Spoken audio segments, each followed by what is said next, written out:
वर्चस्विनी कहती है, मेरे ख्याल से तो उस युग ने कायर को भी। इतना कहकर वर्चस्विनी खुद चुप हो जाती है। उसे इस बात का पूरी तरह आभास था कि जो वो बात बोलने जा रही थी उससे बिंदु को आघात पहुंच सकता था, इसलिए वो पहले ही चुप हो गई थी। बिंदु खुद ही बोल पड़ती है, कायर के साथ क्या हुआ यही जानने के लिए अगली सुबह मैं गई तो थी ग्रेवयार्ड कोठी, पर उस युग ने कहा कि कायर वहां पर आया ही नहीं। उस युग ने क्या, यामिनी ने भी यही कहा था। मुझे पता था वो मुझसे झूठ बोल रहा था और यामिनी भी उसे बचा रही थी। वो दोनों मिले हुए हैं, उसी ने मेरे कायर के साथ कुछ किया होगा। बिंदु रुंधी हुई आवाज में नम आंखों के साथ कहती है, उस युग ने ही मेरे कायर को कछुए की तरह मार दिया होगा, तभी तो वो आज तक नहीं लौटा, यहाँ तक कि उसकी लाश तक नहीं मिली हमें। वर्चस्विनी कहती है, लाश तो हमें कछुए की भी नहीं मिली, वो खा गया सबको, भक्षानर कहीं का। उस युग ने सब बर्बाद कर दिया, सबको मार दिया। कार्तिक पुजारी वर्चस्विनी और बिंदु को तसल्ली देते हुए कहते हैं, सबको अपने कर्मों की सजा मिलती है और उस भक्षानर युग को भी उसके कर्मों की सजा जरूर मिलेगी, देखना तुम। बिंदु बदले की आग में कहती है, मैं तो इंतजार कर रही हूँ उस पल का जब वो युग मेरी आंखों के सामने अपना दम तोड़ेगा। वर्चस्विनी धीरे से कहती है, मैं भी उसी पल का इंतजार कर रही हूँ। इस तरफ वर्तमान समय में बंगलामुड़ा घाट पर कामेश्वरी यक्षिणी और रज्जन एक दूसरे के आमने सामने कुछ दूरी पर खड़े हुए थे। दोनों ही एक दूसरे को घूरे चाह रहे थे। दोनों की नजर एक दूसरे पर से नहीं हट रही थी। रज्जन कामेश्वरी यक्षिणी को एकटक देखते हुए खुद ब खुद बोल पड़ता है, यक्षिणी। कामेश्वरी यक्षिणी रज्जन को देखते हुए कहती है, ये तो रज्जन है। रज्जन कामेश्वरी यक्षिणी को देखते हुए फिर बोल पड़ता है, ये यामिनी इतनी रात में यहाँ पर क्या कर रही है। इतना कहकर रज्जन तेजी के साथ कामेश्वरी यक्षिणी की तरफ अपने कदम बढ़ाने लग जाता है। जैसे जैसे रज्जन कामेश्वरी यक्षिणी की तरफ अपने कदम बढ़ाते जा रहा था, उसे चमेली के फूलों की महक आते जा रही थी, जो यक्षिणी के पास कदम बढ़ाते हुए ही बढ़ती जा रही थी। जब रज्जन के नथुनों में चमेली के फूलों की महक जाती है तो उसके लिए कुछ देर के लिए वक्त थम सा जाता है। इस महक को वो काफी करीब से जानता पहचानता था। वो कामेश्वरी यक्षिणी को और गौर से देखने लग जाता है और अगले ही पल उसे एहसास हो जाता है कि उसके सामने जो यक्षिणी थी वो यामिनी नहीं बल्कि यामिनी की माँ कामेश्वरी यक्षिणी थी। रज्जन खुश होते हुए कहता है, ये कैसे हो सकता है, ये तो मेरी कामेश्वरी है। रज्जन तुरंत भागते हुए कामेश्वरी यक्षिणी की तरफ जाता है और उसके ठीक सामने जाकर खड़ा हो जाता है। रज्जन हाँफते हुए ही खुशी के साथ कामेश्वरी यक्षिणी से पूछता है, ये तुम हो कामेश्वरी? मुझे तो अपनी आंखों पर यकीन ही नहीं हो रहा। कामेश्वरी यक्षिणी रज्जन के सवाल का जवाब देते हुए बड़े ही गर्व के साथ कहती है, हाँ रज्जन, ये मैं ही हूँ, कामेश्वरी, यक्षिण लोक की महारानी। कामेश्वरी के मुंह से ये बात सुनकर रज्जन की आंखें भर आती हैं। उसकी आंखों में आंसू नजर आने लग जाते हैं। रज्जन खुश होते हुए ही नम आंखों के साथ बोल पड़ता है, कामेश्वरी तुम आजाद हो गई, तुम आजाद हो गई कामेश्वरी। कामेश्वरी यक्षिणी बड़े शांत स्वर में कहती है, मुझे तो एक न एक दिन आजाद होना ही था रज्जन, उस भक्षानर के अंश का अंत करने के लिए। रज्जन के चेहरे के एक्सप्रेशन देखकर साफ समझ आ रहा था कि कामेश्वरी यक्षिणी के आजाद होने से वो जितना ज्यादा खुश था, इतना खुश वो पहले कभी नजर नहीं आया था। ऐसा लग रहा था जैसे वो काफी वक्त से इसी पल का इंतजार कर रहा था। रज्जन अगले ही पल कामेश्वरी यक्षिणी से पूछ पड़ता है, तुम कब और कैसे आजाद हुई कामेश्वरी? कामेश्वरी यक्षिणी रज्जन की बात को काटते हुए कहती है, मैं कब कैसे आजाद हुई अभी वो जानना इतना ज्यादा जरूरी नहीं है रज्जन। अभी मुझे मेरा ताज पाना है, जो कि सबसे ज्यादा जरूरी है उस भक्षानर के अंश के अंत के लिए। क्या तुम्हें पता है मेरा ताज कहाँ पर है? रज्जन हड़बड़ाहट के साथ हाँ में अपना सिर हिलाते हुए कहता है, हाँ कामेश्वरी, मुझे पता है तुम्हारा ताज कहाँ पर है। कामेश्वरी यक्षिणी भी उसी हड़बड़ाहट के साथ रज्जन से पूछ पड़ती है, कहाँ है मेरा ताज रज्जन? जल्दी बताओ कहाँ पर है, मुझे मेरे ताज की बहुत जरूरत है। रज्जन कामेश्वरी यक्षिणी के सवाल का जवाब देते हुए कहता है, तुम्हारा ताज यामिनी के पास है कामेश्वरी। कामेश्वरी अपनी दोनों भवें ऊपर उठाते हुए पलट कर कहती है, यामिनी? कौन यामिनी रज्जन? रज्जन तुरंत जवाब देता है, यामिनी तुम्हारी बेटी कामेश्वरी। जैसे ही यामिनी रज्जन के मुंह से ये बात सुनती है वो शॉक्ड रह जाती है। एक पल के लिए तो वो खामोशी रह जाती है, जैसे ये बात सुनकर उसके दिल को बहुत बड़ा झटका लगा हो। कामेश्वरी यक्षिणी अपनी आंखें बड़ी करते हुए हैरानी के साथ कहती है, क्या कहा, मेरी बेटी? रज्जन हामी भरते हुए कहता है, हाँ, तुम्हारी बेटी कामेश्वरी। क्या तुम अपनी बेटी को भूल गई जिसे तुमने जन्म दिया था? मैंने उसका नाम यामिनी रखा है। रज्जन की बातें सुनकर कामेश्वरी रज्जन को गुस्से से घूरने लग जाती है। कामेश्वरी यक्षिणी के चेहरे के एक्सप्रेशन देखकर साफ समझ आ रहा था कि उसे यामिनी की बातें सुनकर काफी गुस्सा आ रहा था, पर वो जैसे तैसे अपने गुस्से पर कंट्रोल करने की कोशिश कर रही थी।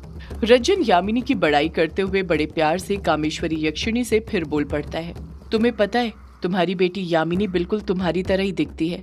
अगर उसको और तुमको एक साथ खड़ा कर दे तो कोई पहचान ही ना पाए कि कौन कामेश्वरी है और कौन यामिनी। तुम दोनों बिल्कुल हूबहू एक ही जैसी दिखती हो। यामिनी तुम्हारी तरह दिखेगी भी कैसे नहीं, आखिर वो तुम्हारी बेटी जो है। कामेश्वरी यक्षिणी अभी भी खामोशी के साथ रज्जन की बातें सुनती रहती है, उसकी बातों का कुछ जवाब नहीं देती है। रज्जन फिर खुशी के साथ बोल पड़ता है, तुम्हें पता है कामेश्वरी, यामिनी सिर्फ तुम्हारी तरह दिखती ही नहीं है, बल्कि उसके अंदर गुण भी बिल्कुल तुम्हारी तरह ही है। वो भी तुम्हारी तरह नेक, साहसी, निडर, स्वाभिमानी और मेहनती है। उसी ने तो तुम्हें तुम्हारे अभिशाप से मुक्ति दिलाई है। सदियों से तुम जिस अभिशाप से छुटकारा पाना चाहती थी, उसी ने उस अभिशाप को खत्म किया है। पहले तो कामेश्वरी यक्षिणी को रज्जन की किसी बात पर विश्वास नहीं हो रहा था, पर जैसे ही उसने ये वाली बात बोली थी, कामेश्वरी यक्षिणी को उसकी हर बात पर यकीन होने लग गया था, क्योंकि उसने भी यही महसूस किया था कि उसका अभिशाप खत्म हो चुका है और अभी अभी रज्जन ने उसके सामने इसी बारे में बात कही थी। कामेश्वरी और ज्यादा हैरानी के साथ रज्जन से कहती है, क्या कहा? उसने मेरे अभिशाप को खत्म किया? रज्जन हामी भरते हुए कहता है, हाँ कामेश्वरी, उसी ने तुम्हारे अभिशाप को खत्म किया है। उसे तो अभिशाप को खत्म करना ही था। आखिर तुम जिस अभिशाप को सदियों से भोग रही थी, उसे भी तो वो अभिशाप तुम्हारी कोख से ही मिल गया था, जिस कारण उसे खुद उस अभिशाप से छुटकारा चाहिए था। ये बात सुनकर कामेश्वरी यक्षिणी की आंखें कुछ नम सी हो जाती हैं, जैसे वो जानती हो कि उसकी बेटी यामिनी को इतने सालों में क्या पीड़ा सहनी पड़ी थी, वो किस दर्द से गुजरी थी, सिर्फ और सिर्फ उसको मिले अभिशाप की वजह से, जो उसके कारण उसकी बेटी को भी मिल गया था।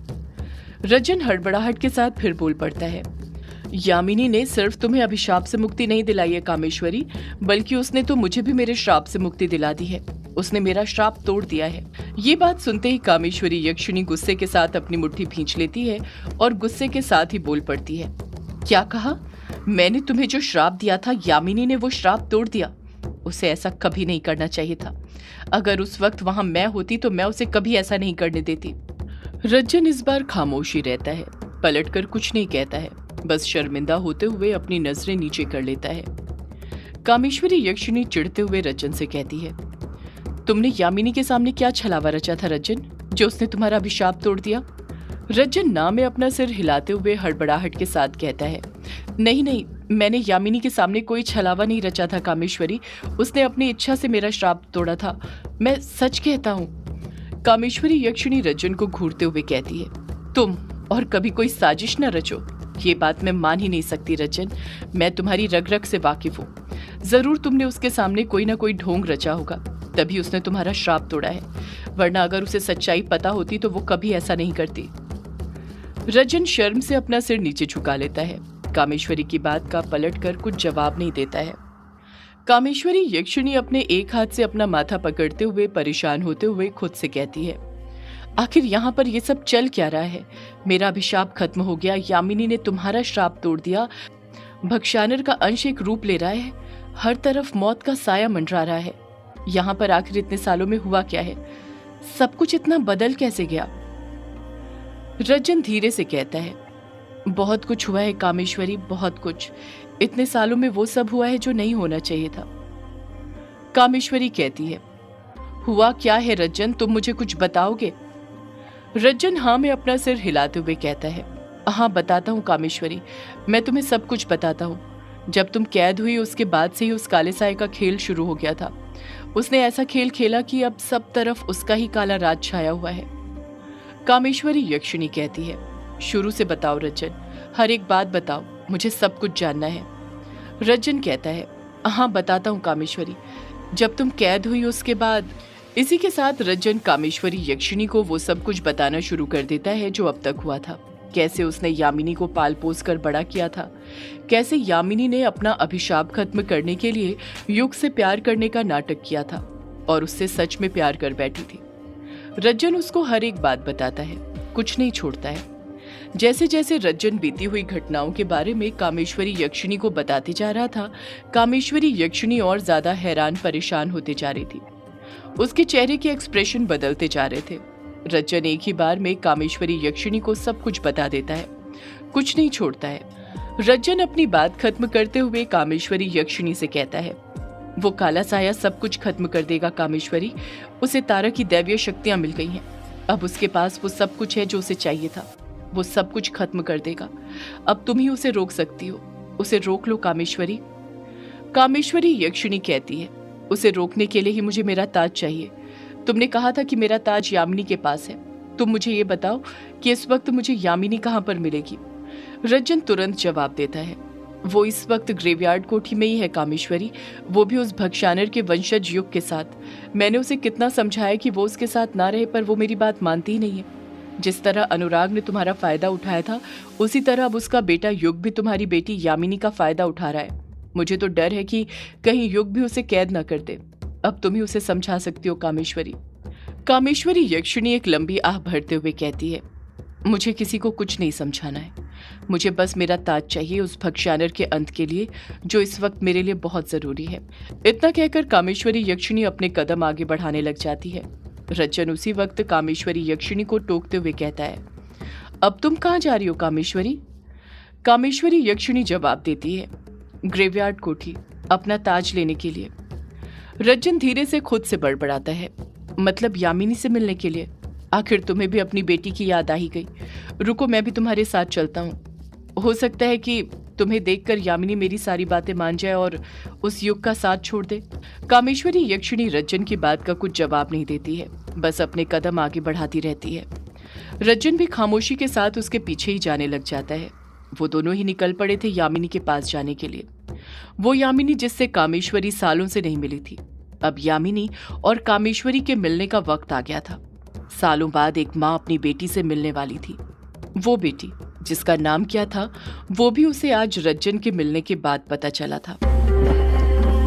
सदियों से है पुरानी ये है यक्षिणी की कहानी। यक्षिणी एक आग है, यक्षिणी तेरा ख्वाब है।